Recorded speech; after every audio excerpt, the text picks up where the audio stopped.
नमस्कार, आप देख रहे हैं लोक जन संदेश और मैं हूं मेराज अहमद। आज हम बात करेंगे वार्ड 3 चुन्नीगंज की, जहां 21वीं सदी में यंगिस्तान से सियासी मैदान में भाग्य आजमाने वाले युवाओं की पौध तो निकलना शुरू हो गई थी, किंतु 2 दशकों में खास तौर पर समृद्ध मुस्लिम परिवारों पर शिक्षकों का रुझान जमीनी राजनीतिक का ककहरा सीखने के लिए पार्षदी के चुनाव में सफ़र फ़क्र से शुरू होगा, किसी ने सोचा न होगा। पेश है लोक जनसंदेश के लिए वरिष्ठ पत्रकार राजीव तिवारी, शामीन हुसैन व मेराज अहमद की वार्ड 3 की ये पड़ताल। मोहल्ले मोहल्ले से चुनकर कानपुर नगर निगम के सदन में सरकार या विपक्ष में बैठकर अपने वार्ड की समस्याएं मजबूती से रखने के लिए कुछ शिक्षा प्राप्त मुस्लिम समाज के बच्चे भी अपना भाग्य आजमाने के लिए बिल्कुल धर्मनिरपेक्ष बनकर घर घर अपने को मौका देने के लिए जाने लगा है, जिसमें अकेले वार्ड 3 से 2 मुस्लिम युवा शिक्षित अपना भाग्य आजमाने के लिए चुनाव मैदान में हैं। भारतीय जनता पार्टी अल्पसंख्यक प्रकोष्ठ के जिला मंत्री व इसी वार्ड 3 से दावेदार जीशान अहमद पार्टी दावेदारों में सबसे शिक्षित व रोजी रोजगार के मामले में सबसे समृद्ध हैं, जो दावे में टिकट के काफी करीब नजर आ रहे हैं। उसके पीछे दबे कुचले हर समाज के लिए अपनी सोशल एक्टिविटीज रही है, जिसमें प्रधानमंत्री नरेंद्र मोदी की जन जन की योजनाओं में अपने वार्ड के गरीब परिवारों के जन धन के खाते खुलवाना, कोरोना की वैक्सीनेशन कैंप लगवाना, निःशुल्क स्वास्थ्य शिविर लगवाना, थैलेसीमिया से पीड़ित बच्चों के ब्लड डोनेशन में प्रभावी रूप से कार्य करना शामिल है। उन्होंने अपने वार्ड के लोगों के सुनहरे भविष्य के लिए क्या सोच रखा है, तो सुनिए भाजपा वार्ड नंबर 3 से दावेदार जीशान अहमद की जुबानी। मैं जीशान अहमद भाजपा से वार्ड 3 से पार्षद के प्रत्याशी का आवेदन दे रहा हूं और अब की वार्ड 3 चुन्नीगंज से मैं भाजपा से टिकट मांग रहा हूं। मैं भाजपा से काफ़ी समय से जुड़ा हुआ हूं। इस समय अल्पसंख्यक मोर्चा में ज़िला मंत्री भी हूं, कानपुर उत्तर से अल्पसंख्यक मोर्चा में मैं जी। आपने राजनीति कैरियर जो है यंग एज में भाजपा से क्यों छोड़ा? देखिए, कई चीज़ों से, मोदी जी की कई सारी नीतियों से और उनकी बातों से प्रभावित हुआ हूँ। सरकार ने कई सारे निर्णय लिए हैं, काम किया है। मैं खुद टैक्सेशन फील्ड से हूँ, तो काफ़ी चीज़ें समझ सकता हूँ और मुझे उनकी नीतियाँ, सरकार की नीतियाँ, कई सारी योजनाएं जो बहुत लाभदायक है जनता के लिए, वो उसको मैंने समझा, जाना और दूसरों को समझाने का प्रयास किया है। और जो भी लाभ है, सरकार की योजनाएँ थी जो दूसरों को मिल सकती हैं, वो मैंने उनको पहुँचाने का प्रयास किया है।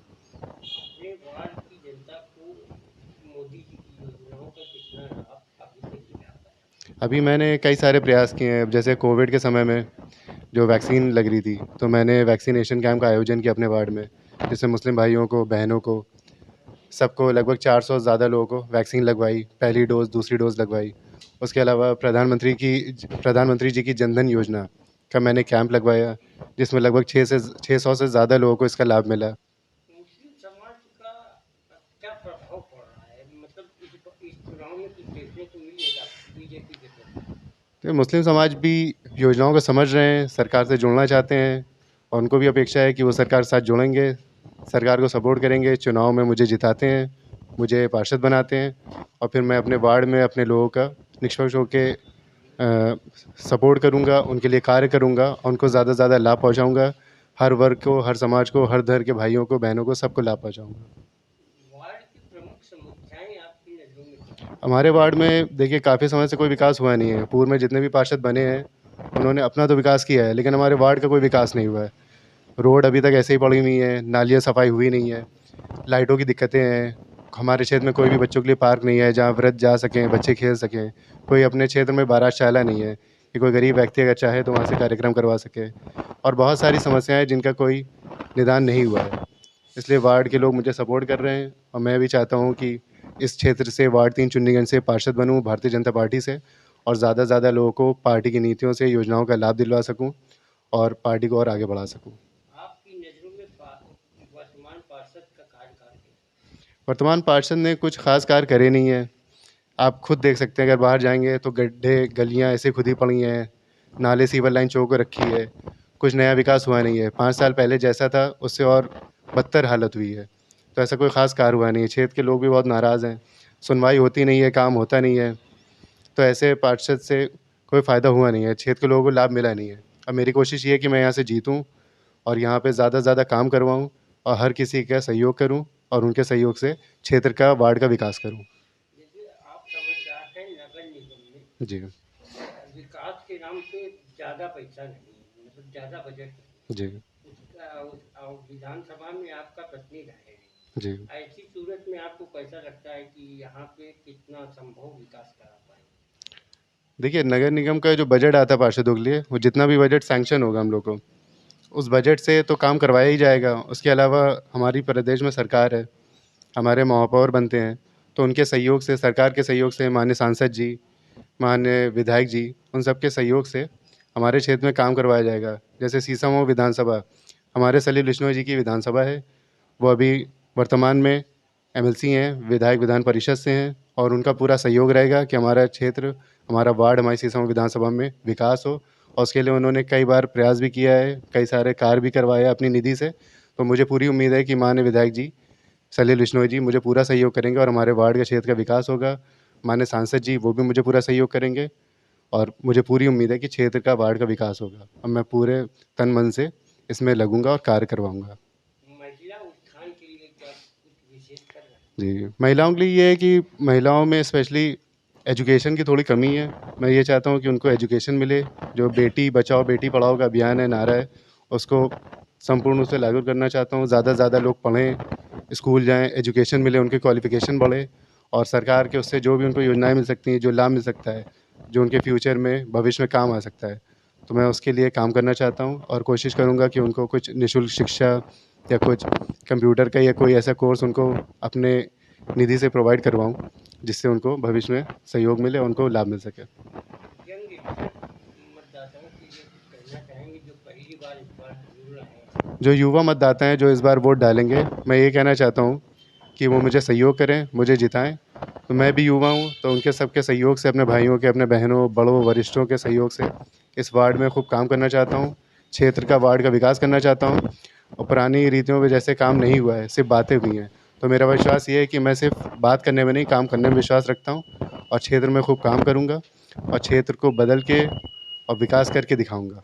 अपनी मुख्य लड़ाई यहाँ पे किससे है? मेरी मुख्य लड़ाई किसी से नहीं है, मुझे मेन जनता का सहयोग चाहिए।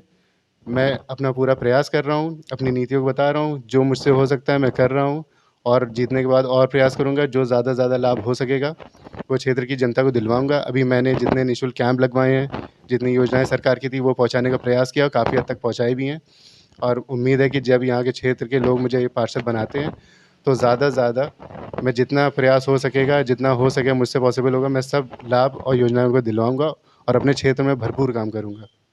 जनसंपर्क के दौरान आप दूसरी बस्तियों में गए, जी। उन बस्तियों का क्या हालत है जहाँ पार्षद का? जनसंपर्क दौरान बस्तियों में गए, उधर बस्तियों के लोग बहुत परेशान हैं। गलियाँ हैं जहाँ इंटरलॉकिंग टाइल्स गड्ढों में तब्दील हो चुके हैं। सीवर लाइन चौक हो रखी है। हमारे क्षेत्र में एक पानी की टंकी है जो ब्लॉक हो रखी है, उसका कोई काम नहीं हुआ। हमारे क्षेत्र में एक शौचालय है, जिसके कोई सफाई नहीं होती है, उसमें कोई मेंटेनेंस नहीं है। महिलाएँ, बहनें जाती हैं, वो परेशान होती हैं, ठीक से दरवाजे तक भी नहीं है, कोई सुनवाई होती नहीं, कोई काम होता नहीं है।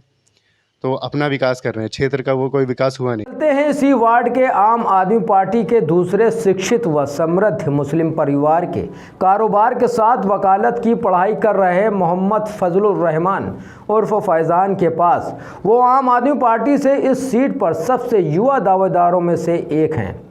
सपा छोड़कर आपसे टिकट मांग रहे फैज़ान का कहना है कि वो व्यापार करने के साथ साथ लंबे समय से समाज सेवा करते चले आ रहे थे। इलाकाई समस्याओं के लिए पार्षद बनकर प्रभावी रूप से काम करना चाहते हैं। तो सुनते हैं उन्हीं की ज़ुबानी। मेरा नाम मोहम्मद फजलुर रहमान, वार्ड 3 चुन्नीगंज वार्ड से भावी पार्षद प्रत्याशी आम आदमी पार्टी से चुनाव लड़ रहे हैं। राजनीतिक कैरियर क्या है आपका? राजनीतिक करियर हमारा 6-7 साल से समाजवादी पार्टी में थे। अब उसकी विधानसभा उसकी वो छोड़ के सदस्यता हम आम आदमी पार्टी में आए। आम आदमी पार्टी ने मौका दिया कि हमें चुनाव लड़ना है वार्ड 3 से। आम आदमी पार्टी में कब से हैं? आम आदमी पार्टी से 6-7 महीने से हम ज्वाइंट हैं। आम आदमी पार्टी की सदस्यता है 6-7 महीने की हमारी। आम आदमी पार्टी चुनने का मुख्य कारण क्या है? आम आदमी पार्टी ज़ोरों शोरों से पूरे हिंदुस्तान में और उसका फ्यूचर बहुत ज़्यादा दिखाई दे रहा है। और आगे इंशाअल्लाह उत्तर प्रदेश में सरकार बनाएगी आम आदमी पार्टी। गुजरात के बाद अब उत्तर प्रदेश में 2027 में उसका नंबर है। टिकट के लिए कितना आशान्वित है कि आम आदमी पार्टी आपको टिकट देगी? कैंडिडेट तो उनके पास 3 है, लेकिन जिसके साथ मजमा देखेगी, जिसके साथ वोटर देखेगी, उसी को टिकट देगी। हमें आम आदमी पार्टी से पूरा भरोसा है, क्योंकि और पार्टियों के तरीके आम आदमी पार्टी नहीं ना, जिसे कांग्रेस और सपा के लोग पैसे ले के टिकट बांटते हैं, उस तरीके का इसमें कुछ भी नहीं ना। कहीं हमारा 2 पैसा अभी तक के नहीं लगा है। चुनाव लड़ने का मुख्य उद्देश्य ये है कि अपने लोगों के काम कराना, जिससे हमारे क्षेत्र में पुलिस की और बिजली वालों की लोगों दलाली करते हैं, चुनाव जीत जाते हैं, उसके बाद पैसा किसी का कोई काम कराएंगे 20,000 दो, 10,000 दो, लोगों का काम फ्री हो, हमसे लोगों का डायरेक्ट जो निर्दोष लोग हैं बच सकें। लोग तो फंसाने का काम करते हैं, हम बचाने का काम करेंगे। आपकी वार्ड की मुख्य समस्याएं क्या क्या है? हमारे वार्ड में बिजली की भी दिक्कत है, पानी की भी दिक्कत है, रोडों में गड्ढे हैंगे। हमारा पार्षद शरद सोनकर दोबारा जीतने के बाद हमारे क्षेत्रों में झांकिस नहीं, और उन्होंने सिर्फ अपनी मौज करी अपनी। अच्छा ये बताइए कि अगर आप चुनाव जीते तो प्राथमिकता से क्या कार्य करेंगे? हम अपनी प्राथमिकता से अपने वार्ड को आराम पहुंचाएंगे, बिजली, पानी, लाइट, रोडों को बनवाना, और भी जो भी काम होंगे, जैसे कब्रिस्तान में दिक्कतें हैंगी, लोग बैठ के जुआ खेलते हैं वहाँ, और गंदगी होती है वहाँ पे, लोगों के पेशाब करने का लैट्रिन और सब इंतज़ाम किया जाएगा। और जनता से कुछ कहना चाहेंगे? जनता तो हर बार किसी न किसी पार्षद को चुनी से, अब की बार एक बार अपने भाई को चुन के देखे इंशाअल्लाह किस तरीके से वार्ड में काम होगा। आपने देखा कैसे निकाय चुनाव में वार्ड की सरकार बनाने के लिए दावेदार क्या क्या नहीं कर रहे हैं। कल फिर मिलेंगे नए वार्ड में नए दावेदारों से, तब तक देखते रहिए लोक जन संदेश।